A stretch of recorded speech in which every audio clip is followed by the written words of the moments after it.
Universidad de Belgrano. Baja la aplicación V Mobile a tu celular.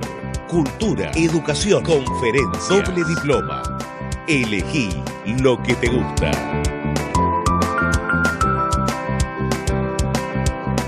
Formamos ciudadanos del mundo.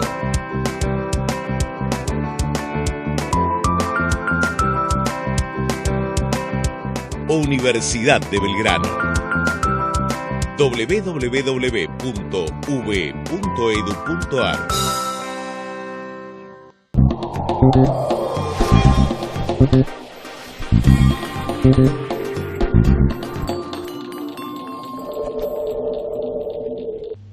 Hola, bienvenidos a Universidad Crítica, el programa creado y conducido por el doctor Avelino Porto. Argentina divisa un horizonte confuso, confuso por la economía, confuso por la pandemia, desde luego. Y en ese horizonte confuso también vemos incendios en 14 provincias. Es más de la mitad de las provincias argentinas la que está en llamas. En algunos casos ya han sido sofocadas, en otros continúan. Y frente a eso, la economía con un acuerdo económico que a algún sector, sobre todo el agropecuario, parece no convencer. Y de eso hablaremos aquí, así como también hablaremos de la primera misión técnica del Fondo Monetario Internacional en la era de Alberto Fernández. Bueno, parece que es un tanteo, a ver qué hay, reuniones con el gobierno, con la CGT, con la Unión Industrial Argentina. ¿Qué saldrá de eso? El acuerdo, esperemos, ese es otro tema. Y finalmente nos centraremos en la seguridad. Un policía que resulta asesinado por no poder utilizar su arma, mensajes cruzados, sí o no, esto ocurrió en la ciudad de Buenos Aires, son temas que nos preocupan, son los temas de la calle, son los temas de hoy día, son los temas de Universidad Crítica, luego de los siguientes títulos.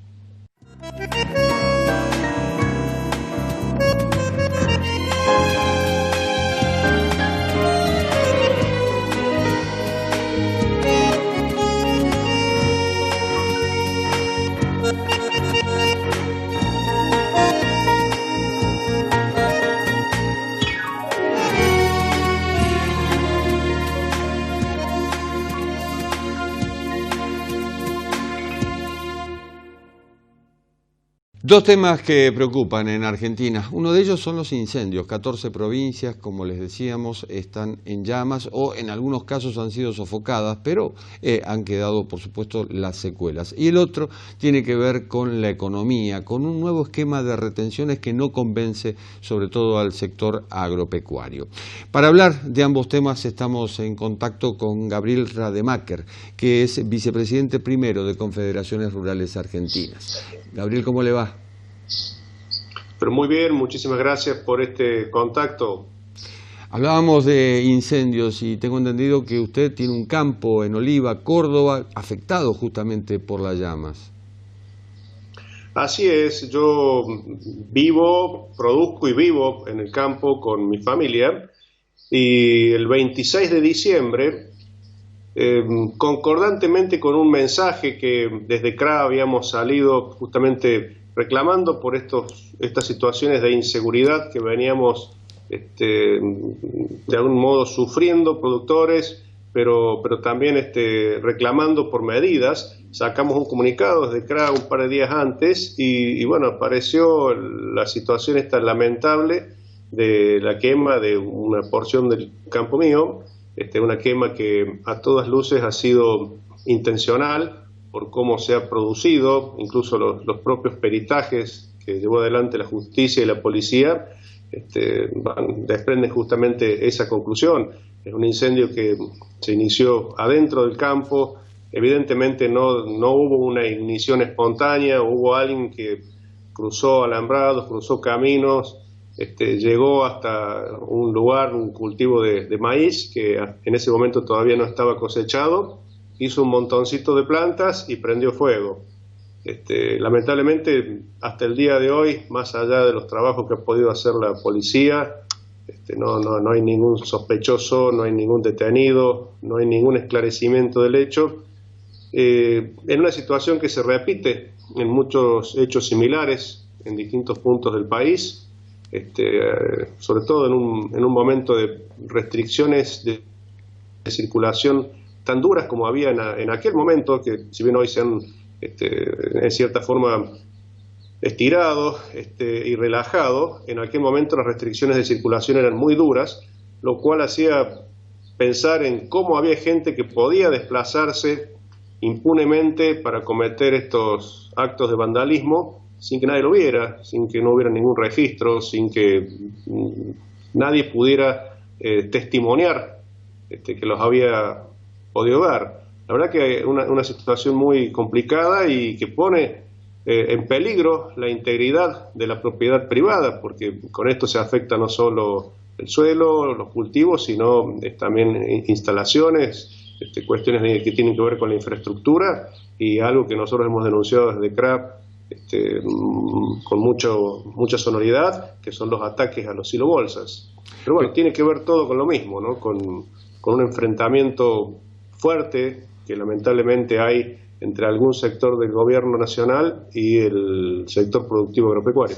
¿Pero usted cree que los incendios son en respuesta a justamente esas denuncias por ataques contra silobolsas, abigeato, inclusive asesinatos de productores que ha habido en los últimos tiempos? Mira, no se puede descartar ninguna hipótesis, porque en tanto y en cuanto no aparezcan los culpables, se puede trazar cualquier tipo de hipótesis y eventualmente cualquier tipo de explicación. Es una pena realmente que ni la justicia, ni la policía, ni el gobierno hayan podido dilucidar la enorme mayoría de los casos que han ocurrido, porque justamente eso daría muchísima más certeza y mucha más certidumbre en la forma en la que nos toca producir en un momento de muchísima inestabilidad económica, a lo cual le agregamos la situación climática, pero también esta situación de inseguridad realmente complica muchísimo el escenario en el que se tiene que llevar adelante la producción por parte de quienes estamos en la diaria, en los campos, ¿no? Incendio, pandemia y medidas económicas. Retención temporal para el grano de soja. ¿Cómo lo ve?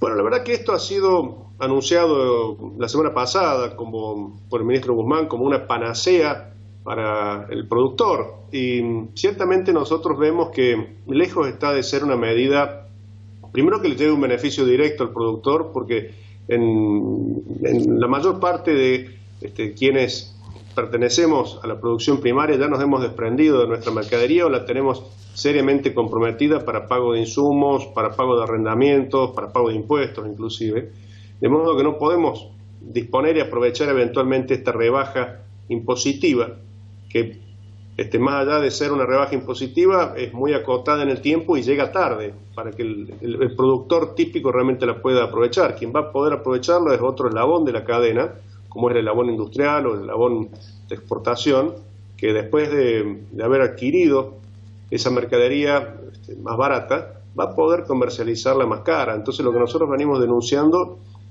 y marcando justamente es que hay una brutal transferencia de recursos, una vez más, del sector productivo hacia estos otros eslabones de la cadena, y que genera un contrasentido básicamente, porque es el mismo gobierno que antes llevó adelante, por ejemplo, los intentos de expropiación de Vicentín, de la empresa Vicentín, aduciendo la necesidad de asegurar la soberanía alimentaria. Hoy está habilitando este mecanismo que en definitiva termina generando transferencias de recursos del eslabón primario hacia los eslabones industriales o comerciales. Así que realmente nosotros no lo vemos con agrado, y es producto, si se quiere, de un desconocimiento profundo de cómo es la dinámica de comercialización, de producción, de logística que hay en la producción agrícola, o directamente una falta de diálogo muy fuerte entre el gobierno y el sector productivo, más allá de lo que nos dijo en persona el presidente Fernández allá por el 23 de diciembre del año pasado, cuando nos aseguró que ninguna decisión que afectara al sector agropecuario se iba a tomar sin una discusión previa. Pero bueno, nada de esto ha ocurrido en este caso, ¿no? No hablaron con ustedes, pero sí hablaron con los industriales. Así parece. La verdad es que con la producción no hubo ningún tipo de contacto, ningún tipo de consulta, ningún tipo de acuerdo, y por eso nosotros podemos salir a justamente marcar esta distancia que hay entre lo que el gobierno propone, lo que el gobierno propicia y lo que el productor necesita realmente, y cuáles son las necesidades que hay en el sector productivo para poder generar un clima de inversión y de producción que posibilite buscar techos productivos, salir de este escenario de producción a la defensiva, porque en definitiva lo que necesita el país ciertamente es un ingreso importante de divisas, y con este tipo de medidas que generan todavía más incertidumbre, lejos estamos de estar cercanos a ese escenario propicio para la inversión. Las liquidaciones de los exportadores igualmente lejos han estado de lo que se esperaba. Y es lógico que eso ocurra porque pensemos que estamos en una economía que se está devaluando a un ritmo del 2 al 3% mensual. Entonces, ofrecer una rebaja del 3% a lo largo de 3 meses es poco tentador incluso para el que pueda tener la mercadería disponible. Prácticamente le conviene sentarse a esperar que siga devaluándose la moneda. Se tienen que dar otras condiciones de muchísima más certeza, de muchísima más seguridad a lo largo de la economía, y además extensivas en el tiempo. Realmente necesitamos un horizonte que nos permita ver mínimamente una economía a 6 meses de distancia, pensando en una actividad agrícola, ni hablar en una actividad ganadera o en otro tipo de inversiones que requieren un horizonte de tiempo más largo, más prolongado. Esto, repito, es no conocer la dinámica de la producción agrícola en absoluto. ¿Discrepa CRA con el Consejo Agroindustrial Argentino, del cual forma parte? Bueno, nosotros estamos formando parte del Consejo Agroindustrial con una actitud crítica, diría, porque necesitamos tener certeza de que realmente el objetivo del Consejo Agroindustrial es propiciar las condiciones para la producción, más allá también de las condiciones para el agregado de valor, pero sin producción va a ser muy difícil pensar en políticas de agregado de valor. Realmente en este Consejo Agroindustrial hay que darle la importancia que tiene el eslabón productivo, y ese es el reclamo que nosotros venimos haciendo. Da la casualidad que, si se quiere, el primer logro importante que consigue el Consejo Agroindustrial es volver a una prebenda para el sector industrial, como es el retorno del diferencial del 3% de derecho de exportación. Derecho de exportación que pagamos los productores y que va en beneficio, otra vez, del eslabón industrial. Entonces, esto genera un cortocircuito importante y bueno, es eso justamente lo que se está discutiendo, debatiendo en este momento, y que ha llevado a una importante adentro de Confederaciones Rurales Argentinas, muy profundo, para condicionar nuestra continuidad, nuestra permanencia dentro del Consejo Agroindustrial. Muchos se preguntan, bueno, ¿qué sentido tiene vender ahora una rebaja del 3% si en el futuro, si puedo, voy a ganar mucho más? La pregunta es, ¿qué están esperando? ¿Una rebaja de las retenciones más sostenida, digamos, o un aumento del tipo de cambio?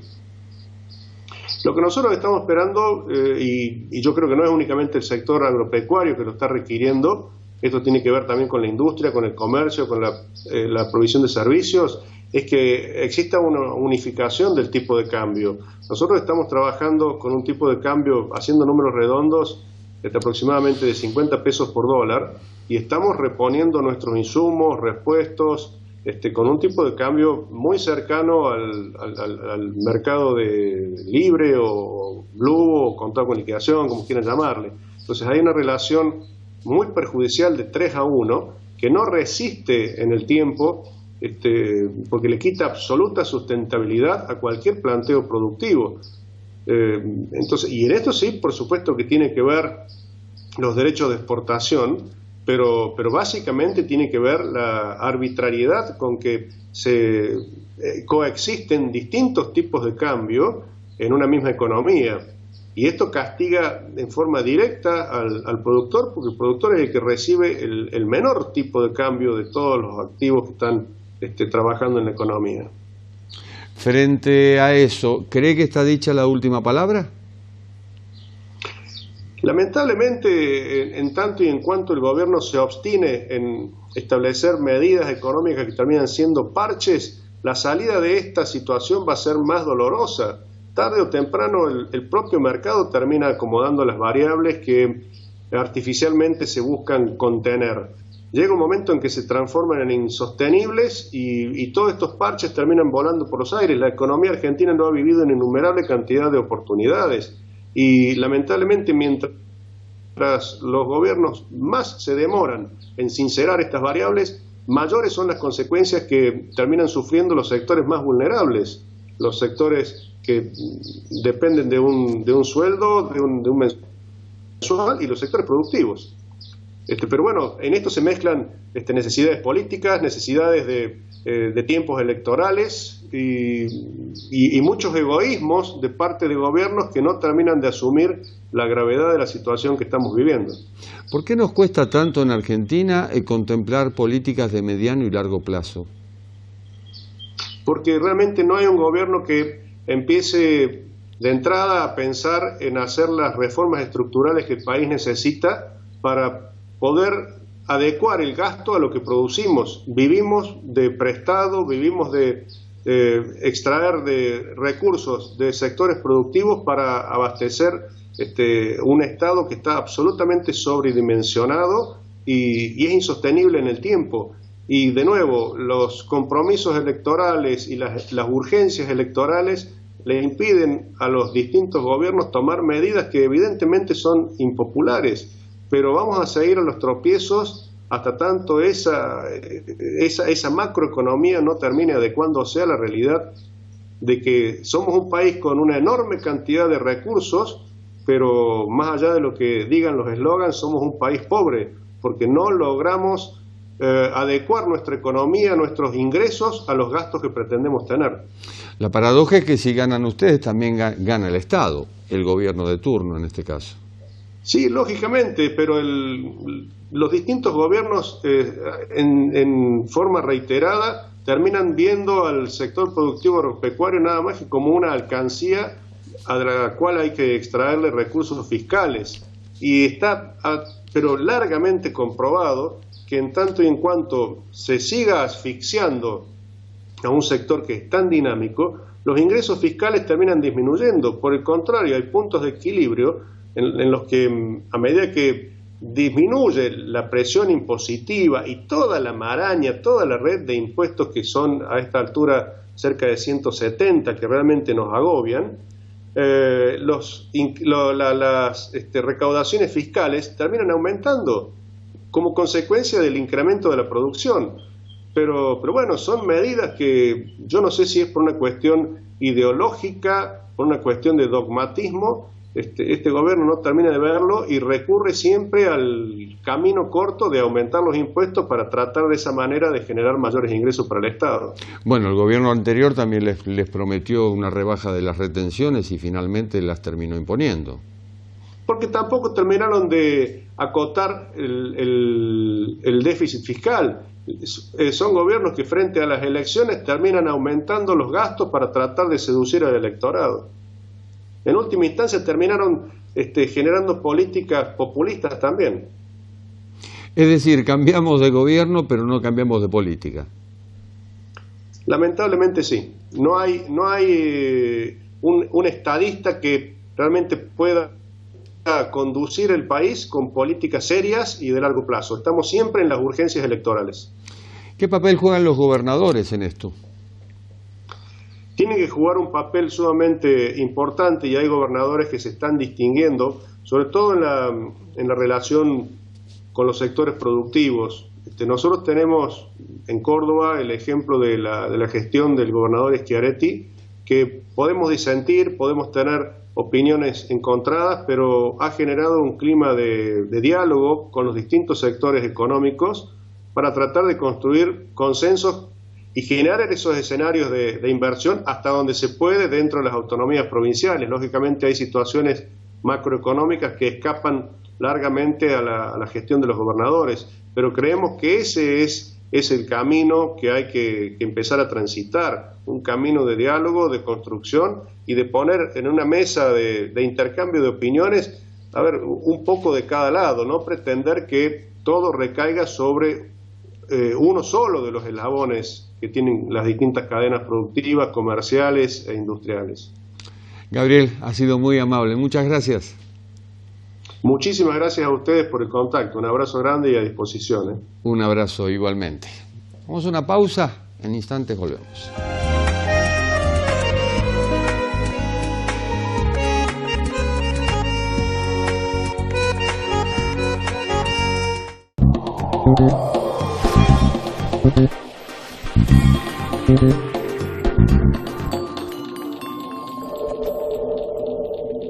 Universidad de Belgrano. Esta es nuestra vida universitaria. Trayectoria, credibilidad, prestigio.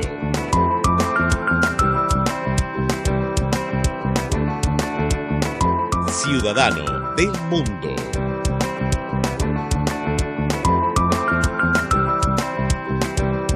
Universidad de Belgrano. www.ub.edu.ar.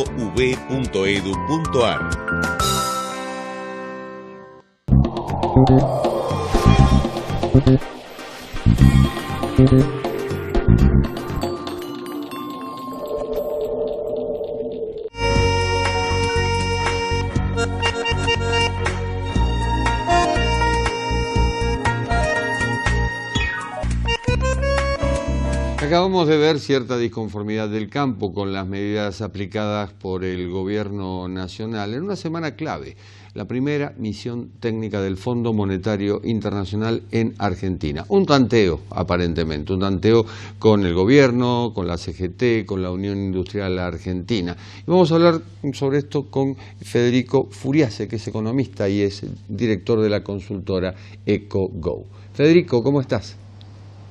¿Qué tal? Un placer, ¿cómo están? Bien, bueno, el campo no parece estar conforme con estas retenciones temporales a la soja, sí la industria. ¿Cómo lo ves? Bueno, claramente las medidas de las últimas rondas de medidas en términos de baja de retenciones y una suba en la tasa de interés, lamentablemente llegaron tarde y parecen que van en la dirección correcta, pero con una magnitud, una profundidad que quedan cortas, ¿no? Entonces, obviamente uno no va a esperar que los exportadores salgan a liquidar a mansalva porque bajen entre 3 y 6 puntos las retenciones al complejo sojero, cuando seguimos teniendo una brecha cambiaria en torno al 100% entre el dólar contado con liqui y el dólar oficial, y cuando hay una incertidumbre hacia adelante en torno a cómo se va a ordenar el desequilibrio monetario y fiscal que está detrás de esa crisis cambiaria, de esa brecha cambiaria, un banco central que viene perdiendo reservas y que le queda poca nafta en términos de reservas netas, con lo cual claramente se necesita algo más que una baja en las retenciones en términos de alguna señal de ordenamiento fiscal y monetario para bajar la expectativa de devaluación. Y en ese sentido sí que haya algún incentivo extra para aceitar la liquidación de las exportaciones, ¿no? De hecho no salieron a liquidar a mansalva, como quien dice, y la pregunta es, bueno, ¿están esperando que suba el tipo de cambio o están esperando que bajen las retenciones?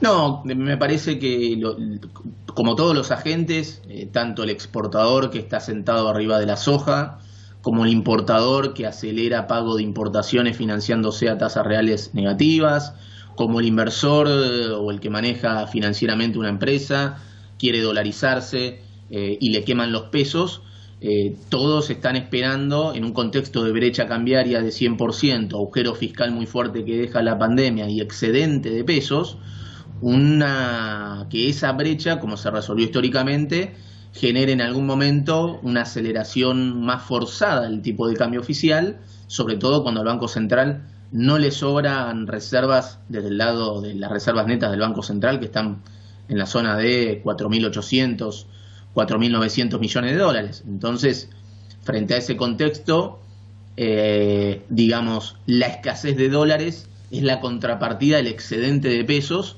en un contexto de incertidumbre fiscal y monetaria que genera una retroalimentación de expectativas de devaluación y de inflación. Por lo tanto, hasta que ese problema estructural no se resuelva, todos los agentes van a tratar de dolarizarse y financiarse en pesos, y eso se refleja en exportaciones que no van a liquidar, en importadores que adelantan pagos de importaciones, en agentes financieros que buscan la cobertura de pesos, o comprando dólar link, o yéndose a los dólares alternativos, y todo eso genera como una profecía autocumplida, porque genera más presión en las reservas del Banco Central y más expectativas de devaluación.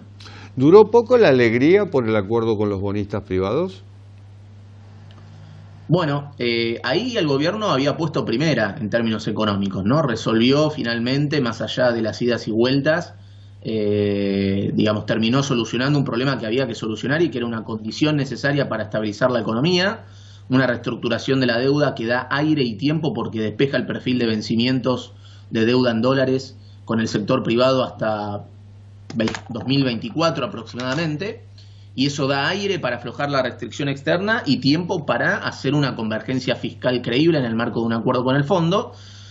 Pero después el mercado quedó un poco en offside y desorientado, porque después de la negociación exitosa de la deuda el mercado esperaba una señal fiscal un poco más consistente en el presupuesto 2021, esperaba un marco más acelerado en la negociación con el fondo, y en vez de eso tuvimos un refuerzo del cepo, medidas que llegaron tarde en la dirección correcta pero en la magnitud no esperada, y además tensiones o cortocircuitos políticos al interior de la coalición, y eso exacerbó el problema de credibilidad, la incertidumbre hacia adelante, y obviamente agudizó la crisis cambiaria y financiera que está viviendo Argentina, más allá de que la reestructuración de la deuda daba justamente una oportunidad y una salida, y el gobierno no fue en un primer momento por ese lado, y claramente eso generó más costos. ¿Es realista el presupuesto 2021?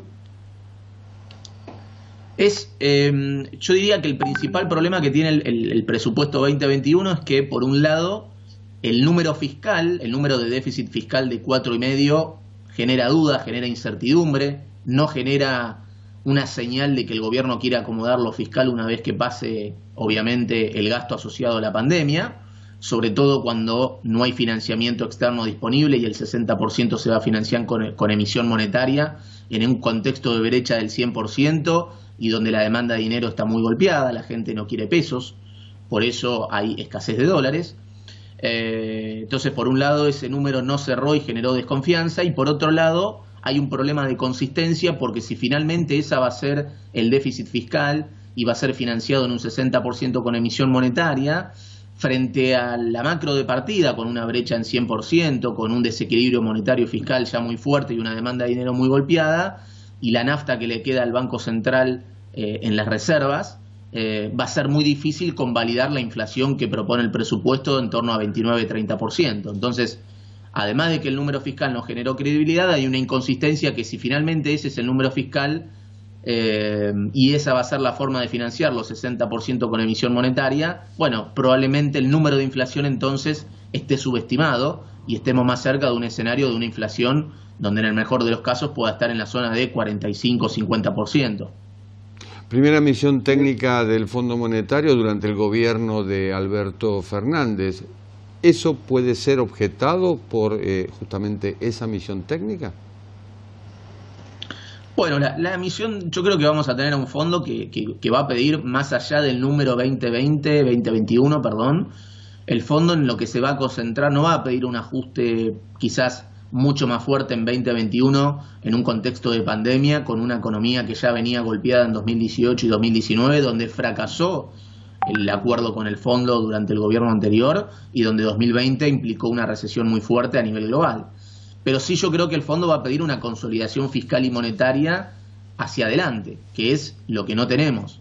Me parece que el fondo va a poner, digamos, las restricciones en cómo llegás a un equilibrio fiscal hasta 2023 como condición necesaria para extender los vencimientos que hay con el fondo, que se acumulan entre 2021 y 2023. Me parece que ahí va a estar la negociación, más allá también de que el fondo lo que va a tratar de programar es cómo va a ser la consistencia fiscal y monetaria y cómo se va a resolver este contexto de brecha cambiaria de 100% que no, digamos, mete muchas trabas en la macroeconomía, genera tensión en las reservas. Obviamente, subir el tipo de cambio oficial, acelerar la devaluación oficial sin un programa de estabilización que ancle expectativas, tampoco sirve de nada porque solamente arriesgaría una aceleración de la inflación.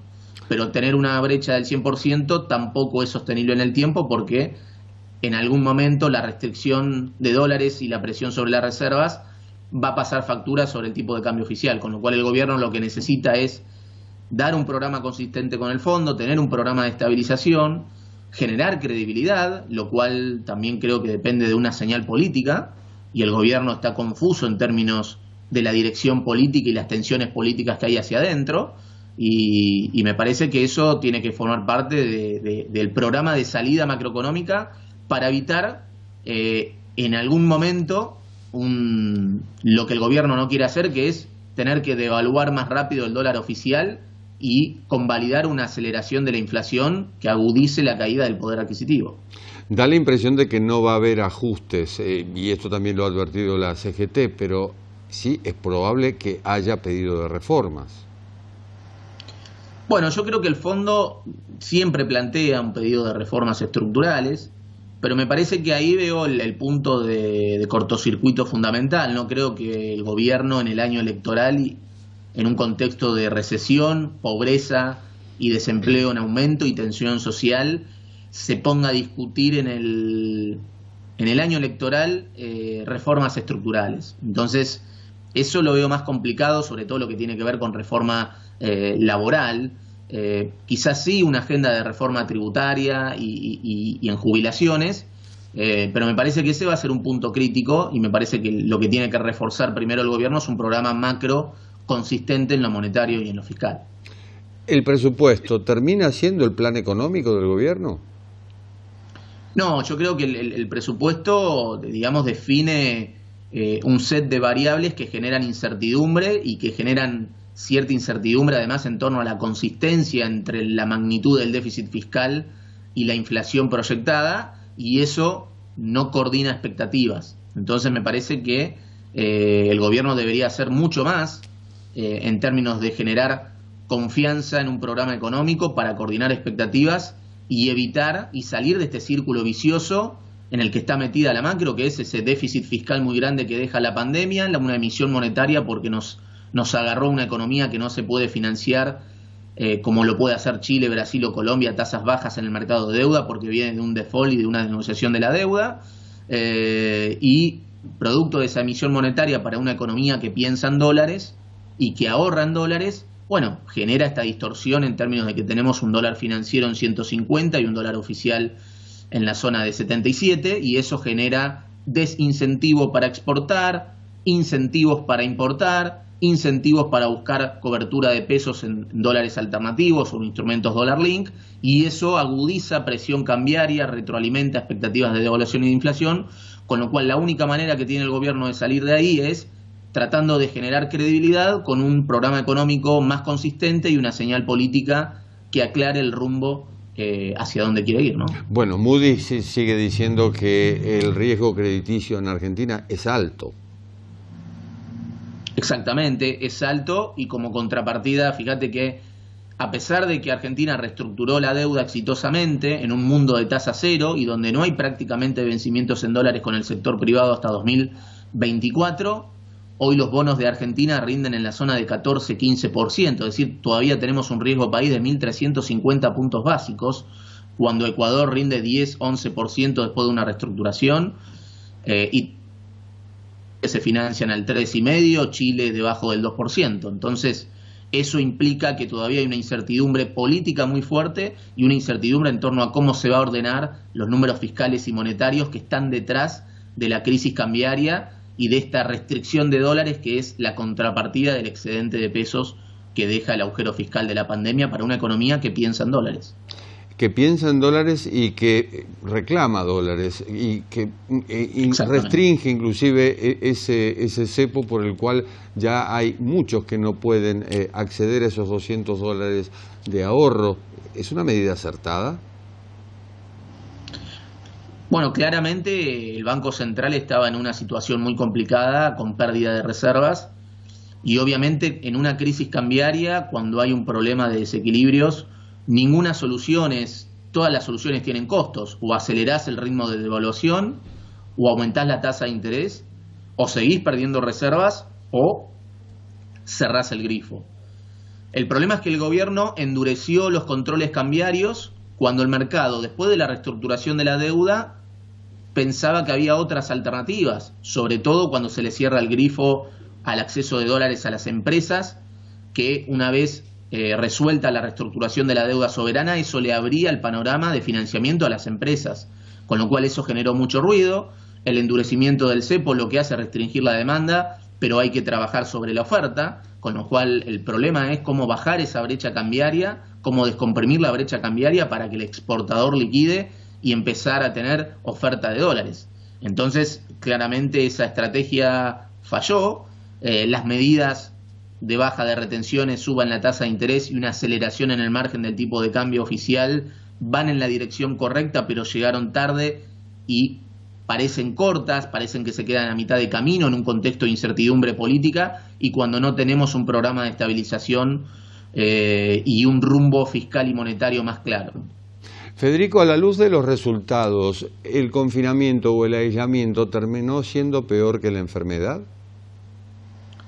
Bueno, es muy difícil eso, ¿no? Porque en el momento en que se optó por esa cuarentena estricta, me parece que le dio tiempo al sistema sanitario, con costos económicos, pero le dio tiempo al sistema sanitario. Podemos discutir si ese tiempo se aprovechó bien en términos de testeos y rastreos.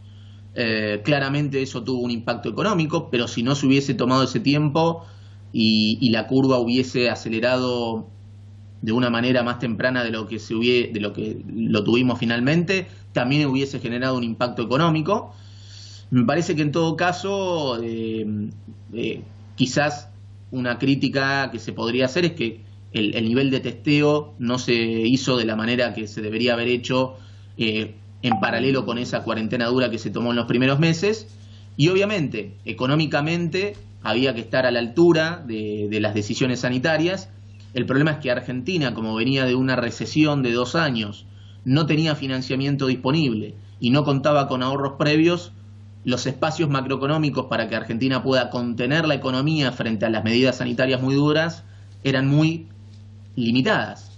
Por eso, cuando el gobierno quiso expandir y quiso dinamizar el crédito, enseguida empezamos a tener presión en la brecha cambiaria y enseguida nos agarró esa sábana corta de una economía que tiene muy poco espacio macroeconómico para aumentar el déficit fiscal con emisión monetaria sin que pase factura el dólar y la inflación. Las dos palabras claves de la economía argentina, sábana corta. Federico, muchísimas gracias. Por favor, un placer y a disposición. Gracias. Pausa y volvemos.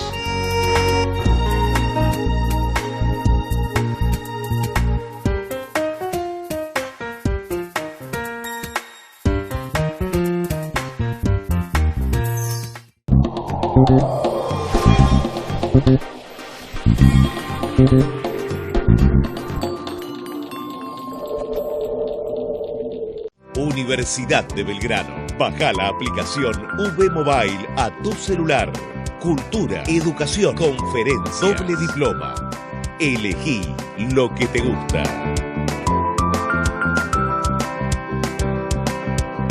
Formamos ciudadanos del mundo.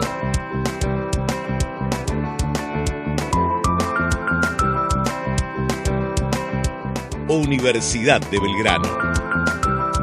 www.v.edu.ar.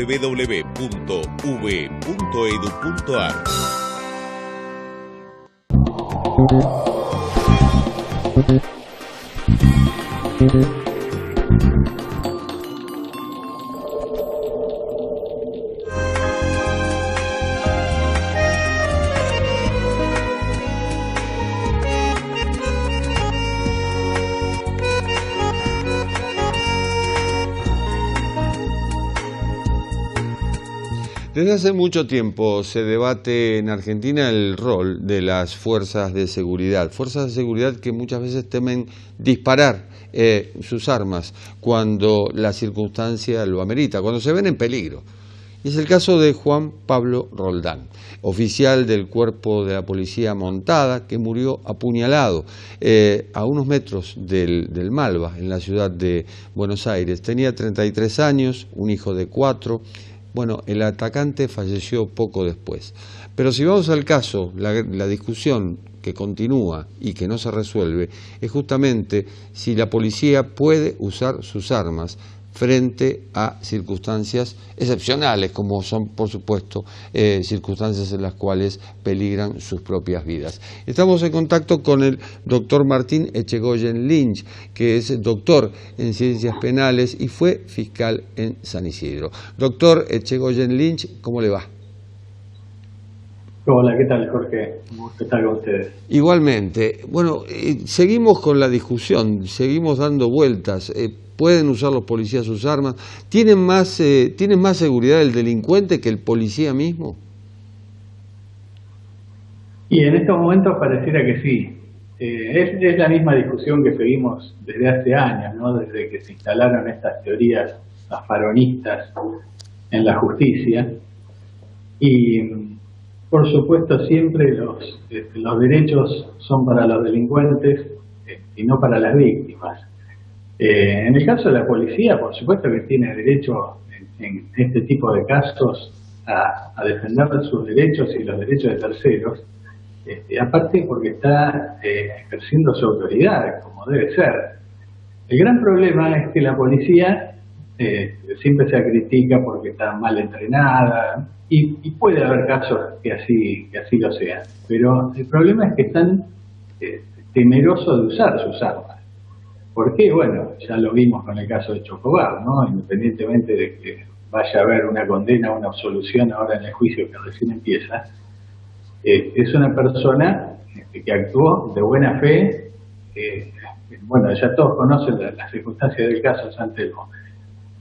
La policía está ahora atemorizada a que sucedan estas cosas, porque si sacan el arma, tiran un tiro, después son los que son enjuiciados, son los que se les descuenta el sueldo, son los que pueden ir presos. Entonces, existe toda una teoría zafaroniana en los tribunales que hacen que al policía o al miembro de la fuerza de seguridad se lo juzgue ex post facto, por supuesto, con una vara muy alta.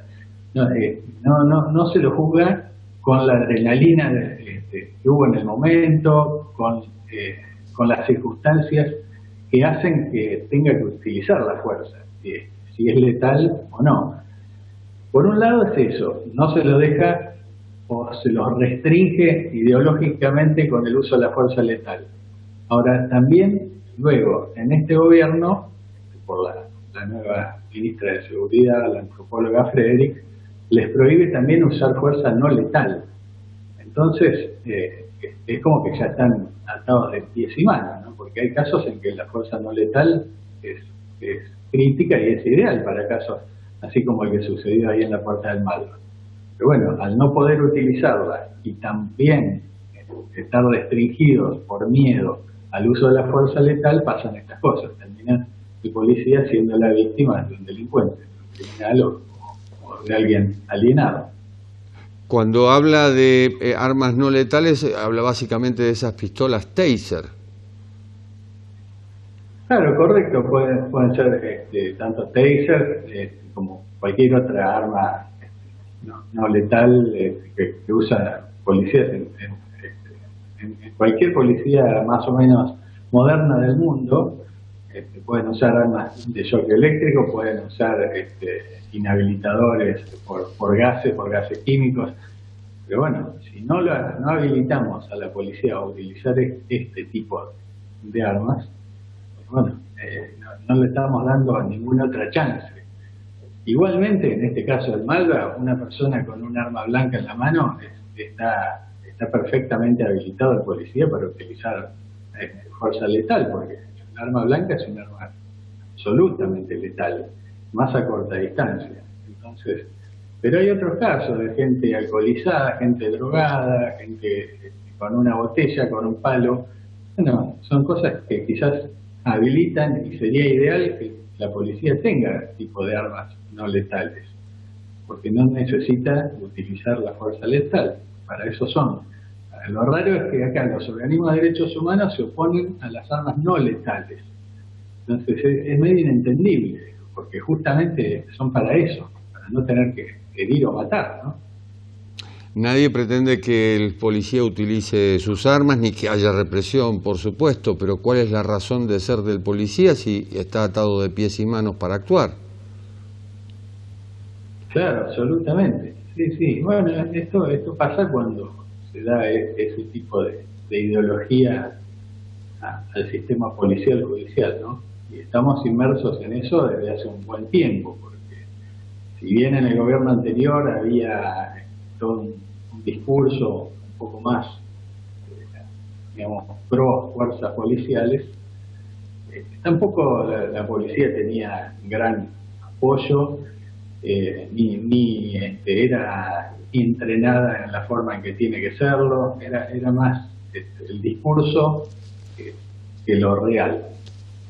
¿Cómo actúan los tribunales nacionales y provinciales frente a estas circunstancias?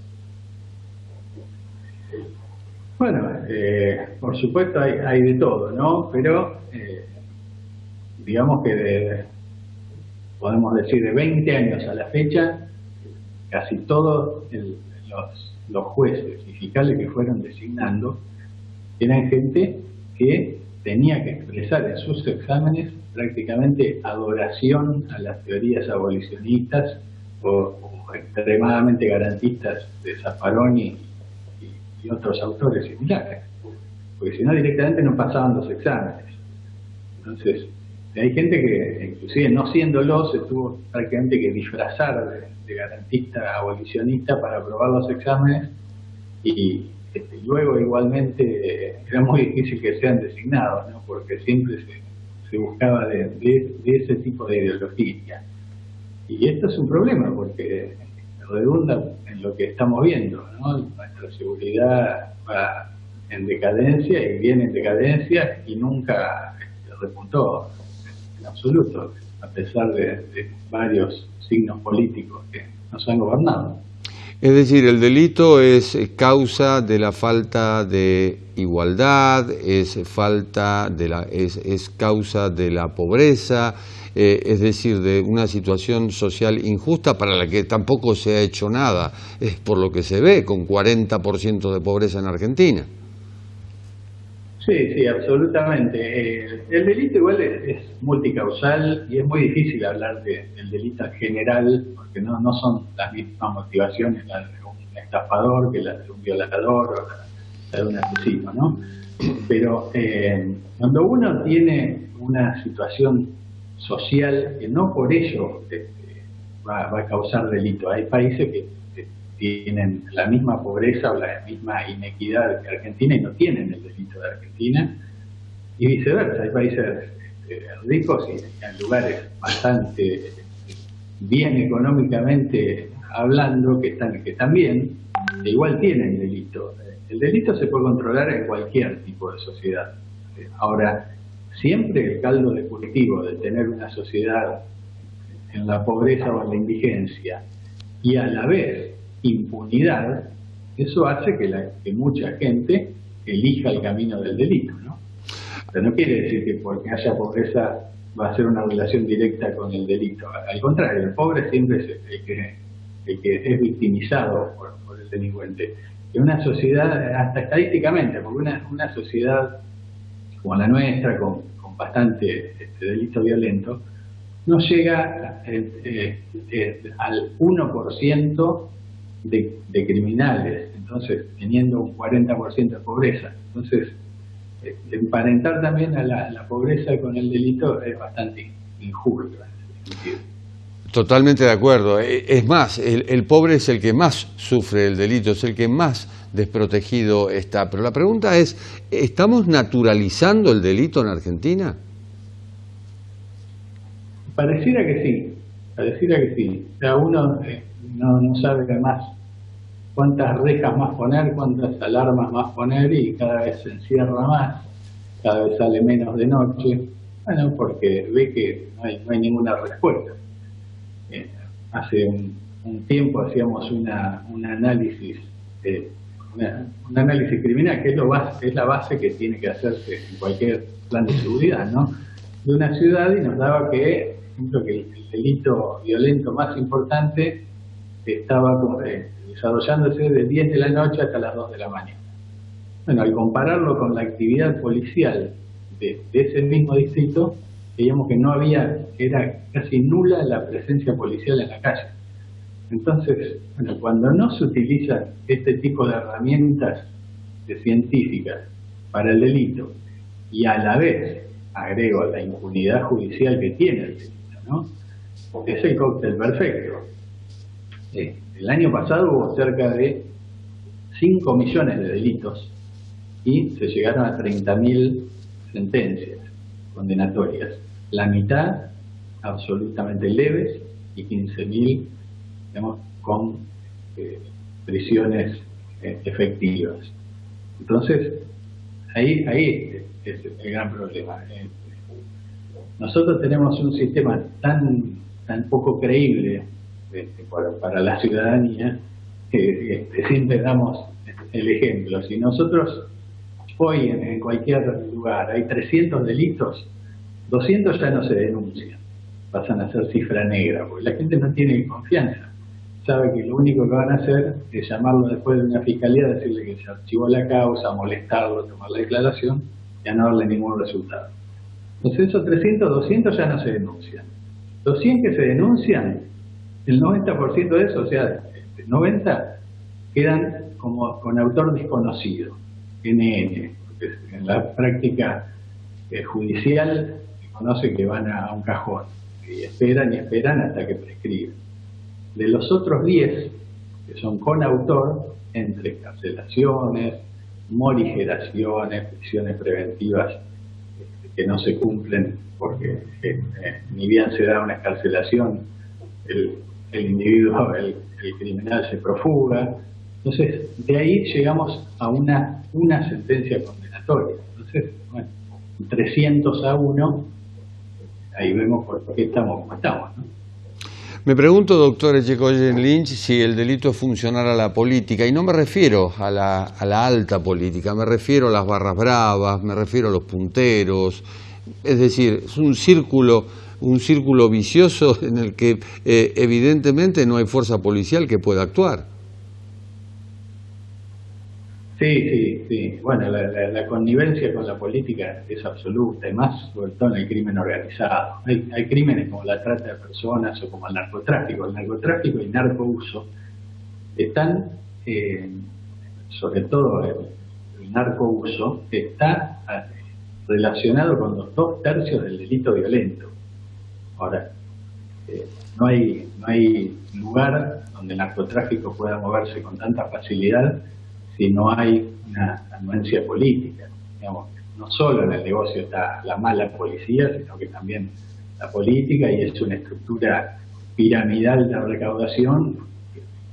Mientras siga esto así, solo van a ser denunciados. Estamos luchando contra el narcotráfico, estamos luchando contra el delito, pero no se ve. En cualquier lugar de la provincia, los vecinos saben a dónde se vende droga, a dónde hay gente que desaparece por tráfico de personas o por cualquier otra cuestión, y la policía parece no verlo y los políticos del área tampoco. Entonces, claro que el delito también es funcional. Aparte que nunca había ningún político demasiado interesado en poner gente que sea capacitada, que esté planificando un sistema policial, judicial, como Esperanza Cero, cosas que han dado ya resultados probados en cualquier lugar del mundo. Acá no parece que no hay mucho interés en hacerlo, y bueno, llama mucho la atención. Bueno, hasta ahora no ha dado votos, pero quizá en algún momento, hablaba de Tolerancia Cero, Rudy Giuliani en Nueva York, en algún momento quizá sea redituable desde el punto de vista político y nos pongamos los pantalones largos, como quien dice. Doctor Echegoyen Lynch, ha sido muy amable, muchísimas gracias. No, muchas gracias, Jorge. Saludos. Saludos y saludos a ustedes también. Ponemos punto final a esta emisión de Universidad Crítica, el programa creado y conducido por el doctor Avelino Porto. Chao.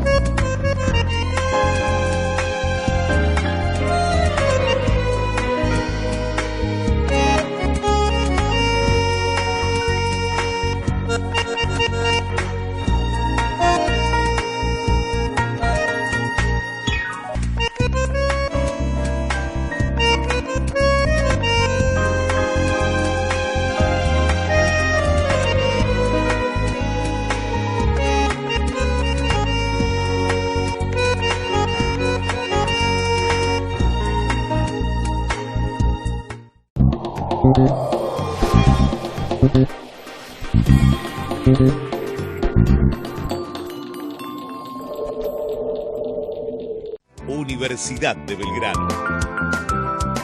Esta es nuestra vida universitaria. Trayectoria, credibilidad, prestigio.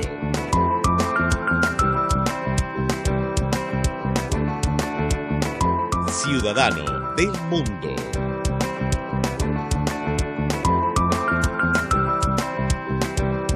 Universidad de Belgrano. www.uv.edu.ar